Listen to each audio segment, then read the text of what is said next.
When you think of Italy, what comes to mind? Probably ancient history, incredible food, beautiful landscapes. It's the dream destination for millions. But here's the wild thing. For a huge number of young Italians, it's a place they feel they have to escape from. So today, we're going to dig into this really strange and, honestly, troubling paradox. So let's get right into it. We're going to unpack why tens of thousands of skilled, educated young people are packing their bags and leaving Italy year after year. What is going so wrong in a country that, from the outside, seems to have it all?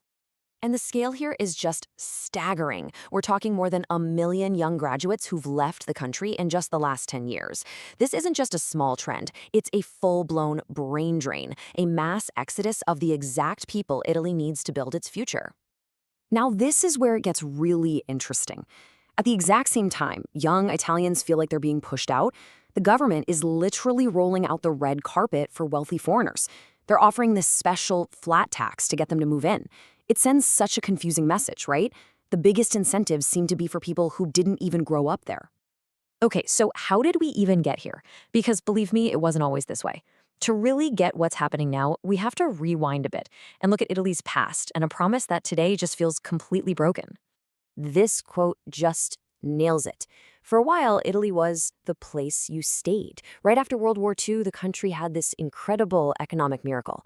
It was a land of opportunity, a place people moved to, not from. So, what on earth happened? All right, this timeline really lays it all out. So, after the war, you've got booming industries like Fiat and Pirelli. Jobs were everywhere. People flocked to cities like Milan and Turin for good, stable work.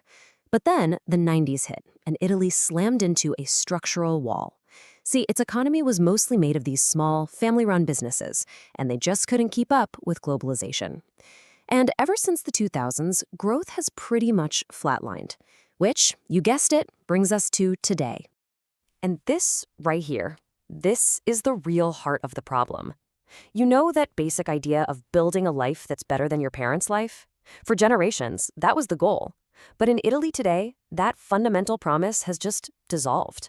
The country might be richer on paper, but for young people, the actual opportunity has all but vanished. So what are the actual hurdles? What's making it so hard to build a life? Let's break down the mechanics of this system, because it really does feel like it's stuck in another era. At the heart of it all is this two-tier labor market. Basically, you have the insiders. Think older workers with permanent, super-protected jobs. Then you have the outsiders, and that's almost all the young people. They get shuffled from one short-term, insecure contract to the next, with no real career path. So yeah, you might have a job, but there's no way you can actually build a life on that. And then there's the money. The financial reality is just stark. Look at this. A typical starting salary in Italy, maybe 13 or 1400 euros a month, but go to Germany or the Netherlands, and that same job could pay hundreds more. When you're just starting out, that kind of difference is a total game changer. And it's not just the low pay. You've also got the housing trap. Rents in big cities like Milan have just gone through the roof. We're talking more than half a young person's paycheck gone, just for a modest apartment. It's no wonder so many Italians are still living with their parents well into their 30s. There's a dark joke that the only way you'll ever own a home is if you inherit one, because buying one feels completely out of reach. And if all that wasn't enough, there's this massive divide between the North and the South. The North is where you find the big industries and the higher-paying jobs. The South, meanwhile, has a third of the population, but only produces about a fifth of the GDP. Unemployment is way higher. So what happens? You get this internal brain drain, where all the ambitious young people from the South move north, which just leaves their home regions even further behind. But this isn't just about economics. It's deeply political. And to really get it, you have to ask, who actually holds the power in Italy? The answer has everything to do with a huge generation gap. This chart right here tells you so much. Italy spends a massive chunk of its social budget, about 40%, just on pensions. And at the same time, spending on things to support families and young people, it's one of the lowest in all of Western Europe. The country's priorities are, well, they're pretty clear. And here's why. This is the demographic reality that drives all those decisions.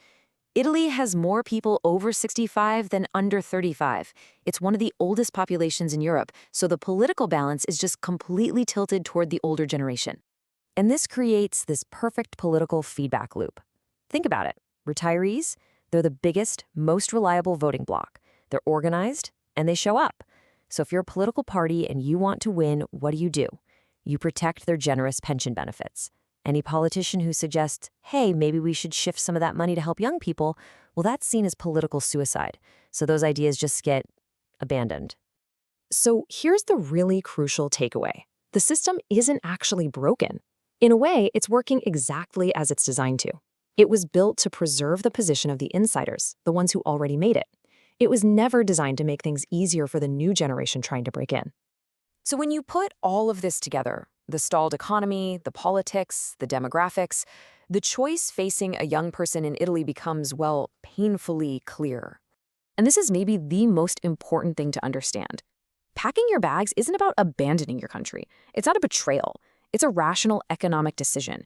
For so many, it's the only logical response to a system that offers them no clear path to the kind of future their parents just took for granted. So let's just recap. What we have here is a perfect storm. You've got insecure work, stagnant wages, and housing that's just totally unaffordable. You've got deep regional divides, and on top of it all, a political system that's laser-focused on the past, not the future. I mean, even massive opportunities like the EU recovery funds have had a hard time breaking through all these old roadblocks. Which leave us with this one big, urgent question. The issue here isn't that young Italians don't love their country. Of course they do. The problem is that the country's system no longer works for them. And so the great challenge for Italy really is, can it change? Can it build a future that its own children actually want to stay for?